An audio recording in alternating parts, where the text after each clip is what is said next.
Assalamualaikum warahmatullahi wabarakatuh. Saya akan menjelaskan tentang pengenalan, persiapan, dan memasak berbagai jenis bahan makanan. Kelompok sumber karbohidrat. Ada banyak bahan makanan sumber hidrat, yaitu pertama, golongan serealia.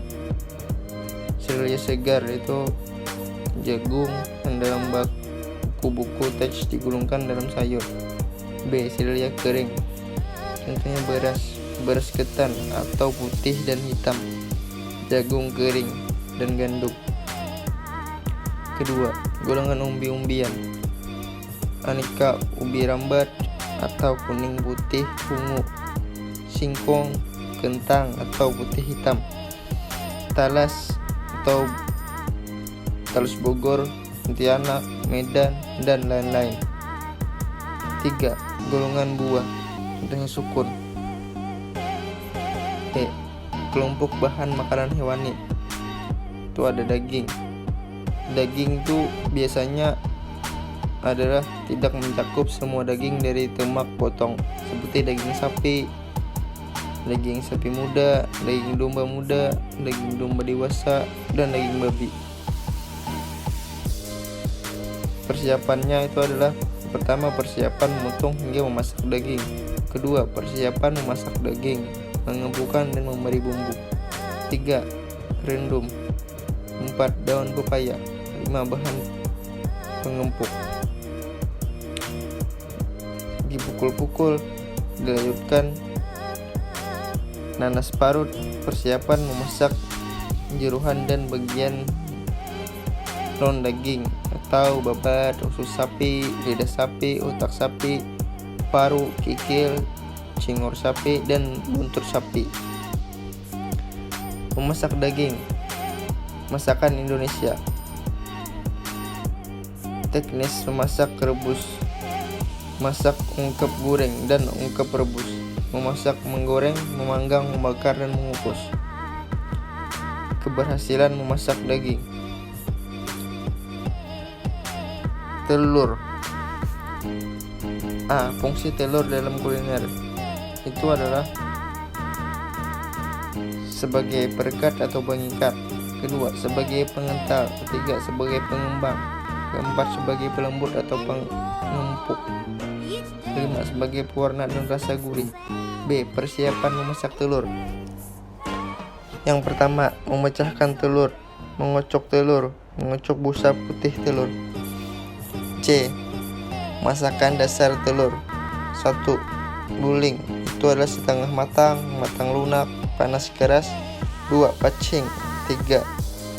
Scrambled eggs. 4. Frying. 5. Pan frying egg. 6. Omelet, itu ada folded omelet, flat omelet, souffle omelet. Dikukus atau steam. 8. Bain mari dalam oven. Ayam dan unggas, ada beberapa ayam, yaitu pertama, ayam ras lunak dagingnya, ayam bukan ras. Persiapan memasak ayam. B. Memasak ayam. Ikan terbagi menjadi 2, yaitu ikan laut, ikan air tawar. Jenis ikan berdasarkan kandungan lemak: plain fish, medium, fat fish. Jenis ikan berdasarkan bentuk badan: flat fish, round fish. Memilih ikan segar, membersihkan ikan, potongan ikan, membumbui ikan, memasak ikan. Mau enak masakan seafood, maka jagalah kesegarannya. Pertama, kesegaran seafood itu udang. Pertama, telur daging masih keras, warna tidak berubah menjadi merah, bau segar, dan kepala tidak mudah copot. 2. Cumi-cumi dan sotong. Tekstur daging masih kenyal, tidak berbau, kepala cumi tidak mudah copot. Ketiga, kerang. Tekstur daging masih kenyal, bau masih segar. 4. Rajungan, biasa dijual mati, maka kesegaran dapat dilihat dari aroma dan tubuh rajungan tidak terlepas-lepas. 5. Kepiting, dijual dalam keadaan hidup.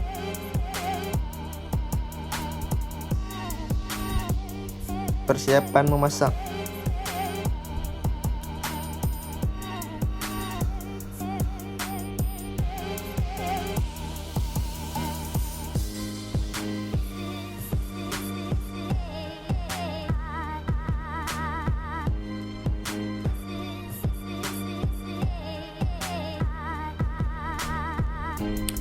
Yang pertama, membersihkan udang.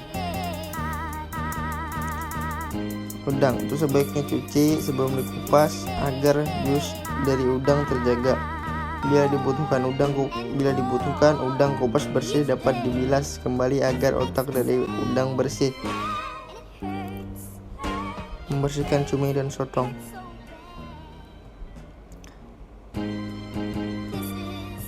Cumi yang mengandung tinta hitam pada masakan Indonesia, tinta hitam tidak dibuang ketika akan dibuat tumis, cumi atau sotong. Namun bila digunakan dimasukkan kembali dengan disemat lidi. Pada masakan kontinental, tinta cumi dibuang. Membersihkan cumi diawali dengan mengambil kepala cumi atau sotong, maka akan ikut pula jeruan dan kantong tinta.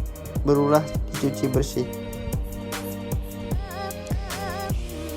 3 dan 4. Membersihkan rajungan dan memasakkan seafood. Untuk bahan makanan, seafood mempunyai tekstur daging yang lunak. Semakin segar maka semakin empuk bila dimasak. Kata kunci dari memasak seafood, semakin lama dimasak akan semakin alot, dan rasa manis dan enak pun akan berkurang. Upaya tidak overcooking dalam membuat masakan seafood. Misalnya menumis sotong agar tidak terlalu lama. Blanching dahulu sotong baru lakukan pemotongan.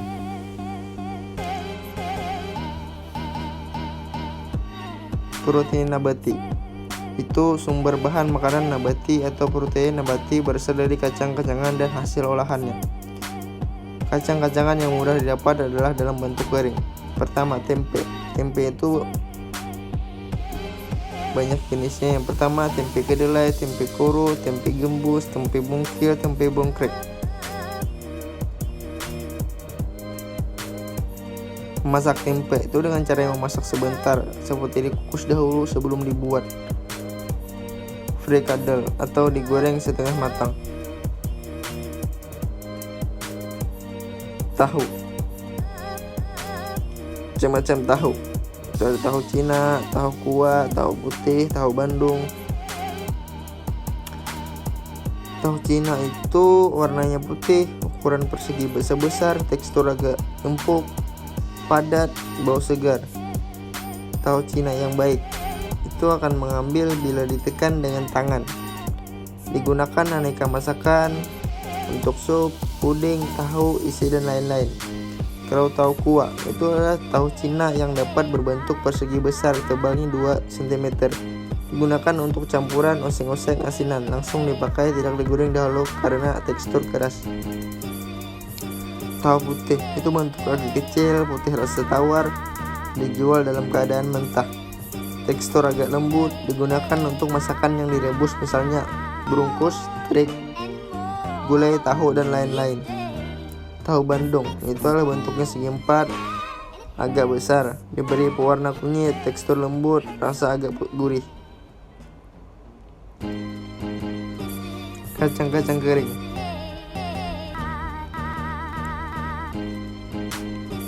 Kacang hijau, kacang merah, kacang tolo, lentil dan lain-lain. Persiapan masak kacang-kacangan. Pertama, randuman ringan. Itu rendam 0,5 kg kacang kering dengan 10 cangkir air dalam panci. Tutup dan dinginkan dalam lemari es semalaman selama 6-8 jam. Rendaman panas itu didihkan 10 cangkir air dalam panci, masukkan 0,5 kg kacang kering, angkat lalu tutup rapat, lalu diamkan dalam suhu kurang selama 2-3 jam. Rendam cepat itu didihkan 10 cangkir air dalam panci, masukkan 0,5 kg kacang kering dan biarkan selama 2-3 menit. Angkat dan tutup rapat panci berisi kacang. Diamkan selama 1 jam dan dalam suhu ruang. Rendaman bebas gas. Masukkan 0,5 kg kacang kering ke dalam panci berisi 10 cangkir air mendidih. Didihkan selama 2-3 menit, angkat, tutup dan diamkan semalaman. Esok harinya 75-90% gula yang tak dapat dicerna yang menghasilkan gas akan terendam dalam air. Memasak kacang-kacangan. Setelah direndam, kacang direbus dengan dimulai dari air dingin. Sayuran itu merupakan sumber vitamin dan mineral yang banyak, serta kandungan bioaktif lain yaitu fitochemical dan serat. Vitamin terbagi atas vitamin yang larut dalam air mudah rusak, serta vitamin tidak larut air. Persiapan memasak. Sebelum dimasak perlu dilakukan persiapan, mulai menyangi atau mengambil bagian yang dapat dimakan untuk sayuran. Daun dikupas, dicuci hingga dipotong-potong. Memasak sayuran. Contoh, potongan sayuran kesegaran merupakan hal utama untuk sayuran. Karena kandungan zat gizi, semakin singkat waktu memasak semakin baik, bahkan kalau mungkin dimakan segar. Buah-buahan.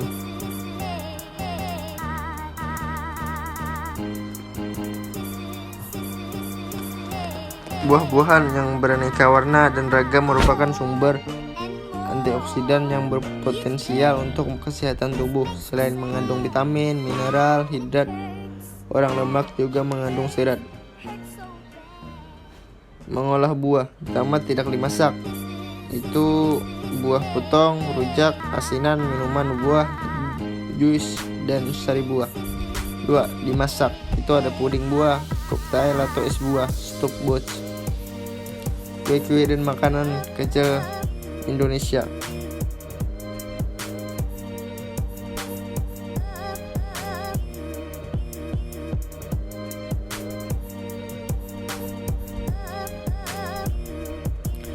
Jenis makanan kecil, kue-kue tradisional, snack Indonesia. Ada berbagai macam jenisnya. Bila dikategorikan dapat dibagi-bagi berdasarkan rasanya, itu asin, manis. Cara pengolahan itu dikukus, panggang, bakar, goreng. Bentuknya itu kue basah, kue kering. Teknik pemasakan.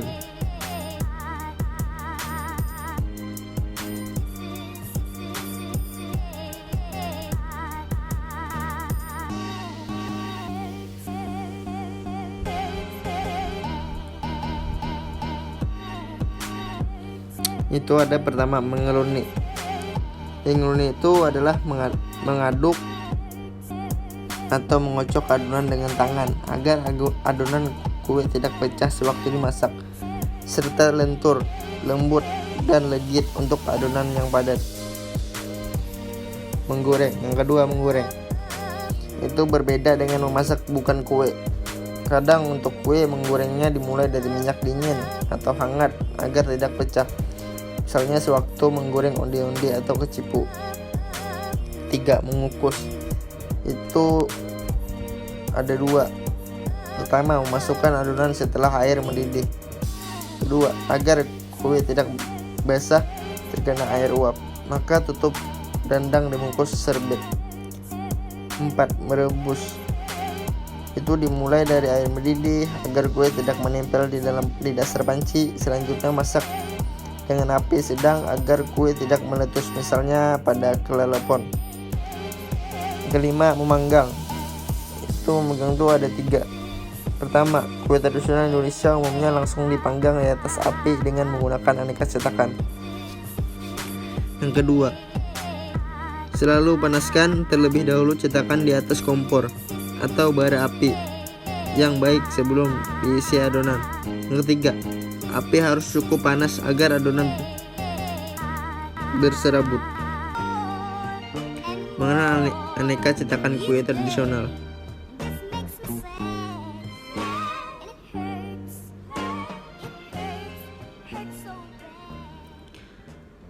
Kue-kue tradisional Indonesia menggunakan cetakan dari bahan-bahan yang bermacam-macam, mulai dari logam, porselin, hingga tanah liat. Menangani cetakan itu yang pertama, bersihkan dahulu diusap-usap dengan ampas kelapa sampai mengkilat. Setelah dipakai atau olesi dengan minyak, jangan dicuci agar sewaktu dipakai kembali kue tidak lengket. Yang kedua, direndam dengan minyak goreng sebelum digunakan.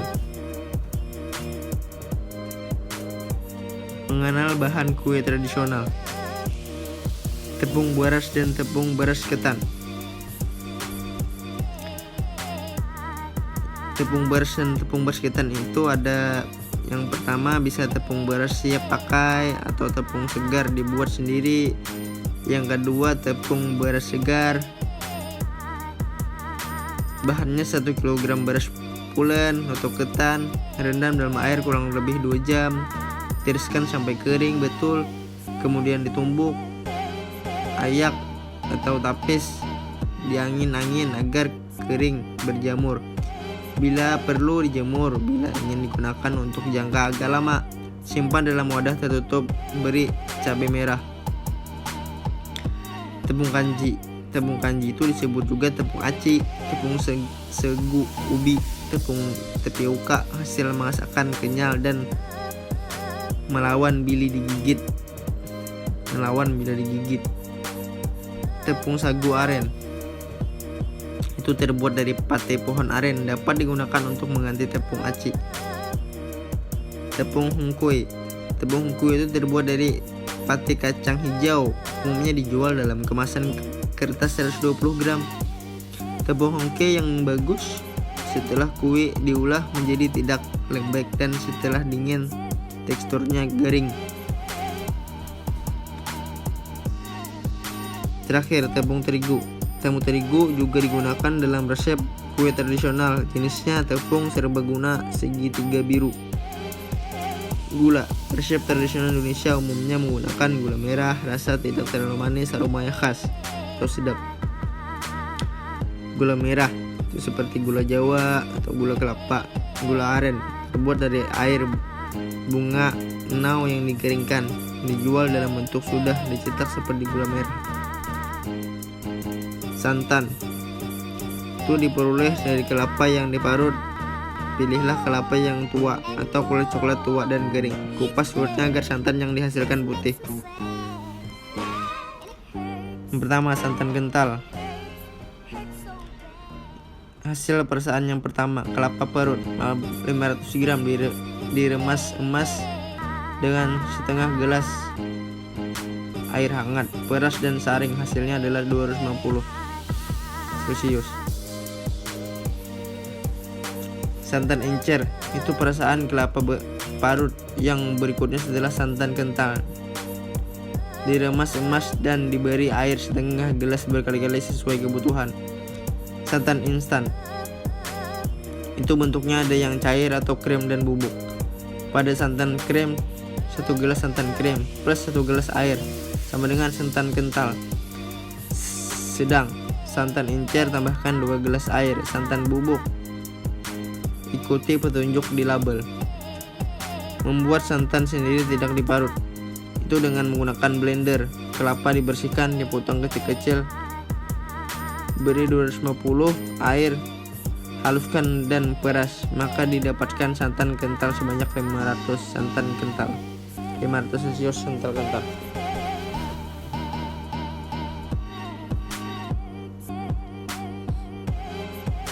Pewarna dan pemberi aroma bentuk adonan. Warna alami itu warna hijau menggunakan pandan suji. 30 lembar pandan suji ditambah 5 lembar pandan wangi. Dipotong 3 cm, blender atau tumbuk.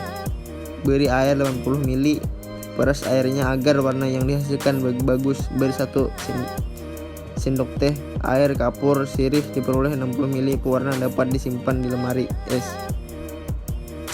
Air pandan itu biasanya daun pandan dimasukkan bersama santan yang dimasak, tetapi dapat dibuat dengan cara lain. Rebus 2 liter air, angkat, masukkan 20 lembar daun pandan yang dipotong-potong, tutup panci, diamkan semalam. Sering dan disimpan di botol. Siap untuk mengaduni. Pewarna sintetis Itu umumnya dalam kemasan botol bentuk cair, bentuk bubuk ada, tapi jarang dan banyak yang dipalsukan. Untuk pewarna tekstil, gunakan sedikit dahulu karena warna kue akan semakin gelap setelah matang. Air kapur sirih. Larutkan 1 sendok makan kapur sirih dengan 100 celcius air. Biarkan air mengendap. Air yang bening dinamakan air kapur sirih. Dapat juga dalam adonan tambahkan kapur sirih, tetapi penggunaan tidak boleh berlebihan karena menyebabkan adonan menjadi pahit. Abu merang. Itu bersihkan merang hingga tinggal tangkainya saja. Letakkan sikat tangkai merang di atas seng. Bakar hingga hancur. Angkat bila telah menghitam. Matikan segera. Jangan tunggu hingga menjadi putih. Membuat kue dengan ragi. Pertama, ragi dapat dikategorikan tumbuhan atau kapung jamur. Tapi dalam masakan kue tradisional Indonesia dapat digunakan sebagai ragi. B. Prinsipnya, ragi menghasilkan gas karbon dioksida dari hasil peruraian karbohidrat dalam adonan, sehingga beberapa saat setelah ragi dicampurkan ke dalam adonan, maka adonan akan terdorong gas yang dihasilkan. C. Ragi gas. D. Ragi instan.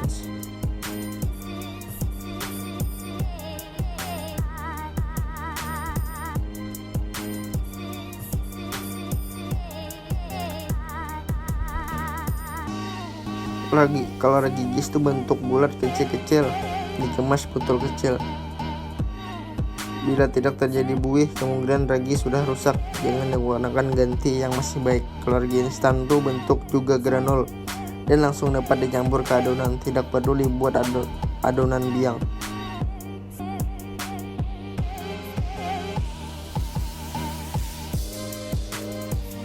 Kiat membuat kue tradisional Indonesia yang menggunakan ragi.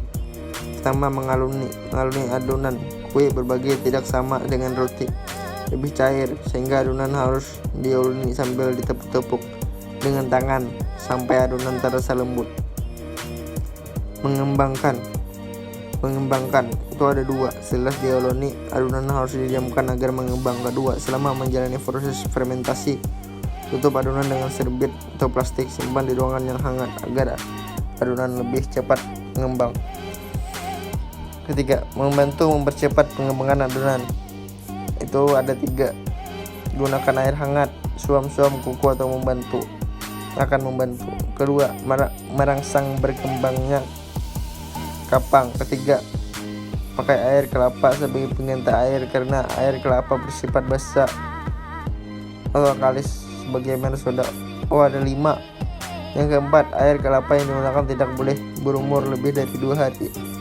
Kelima, bila menggunakan air biasa, tambahkan setengah sendok teh soda atau kue atau baking powder. Memasak adonan. Itu ada 3. Memasak adonan kue yang beragi membutuhkan panas yang cukup tinggi agar adonan dapat mengembang dengan baik. Kedua, cara memasaknya dikukus atau dipanggang. 3. Untuk memperoleh hasil yang baik, cetakan harus dipanaskan terlebih dahulu. Tanda cetakan telah panas. Bila adonan dituang ke dalam cetakan akan cepat mekar jika dikukus, dan bunyi mendesis bila dipanggang. Terakhir, bila ragi tidak memuai. Jika menggunakan ragi instan, terlihat ragi tidak bekerja dengan baik atau tidak memuai dengan baik. Segera tambahkan ragi ke dalam adonan dan tepuk adonan supaya tercampur dengan baik, dan perpanjang masa fermentasi agar memuai lagi. Terima kasih. Wassalamualaikum warahmatullahi wabarakatuh.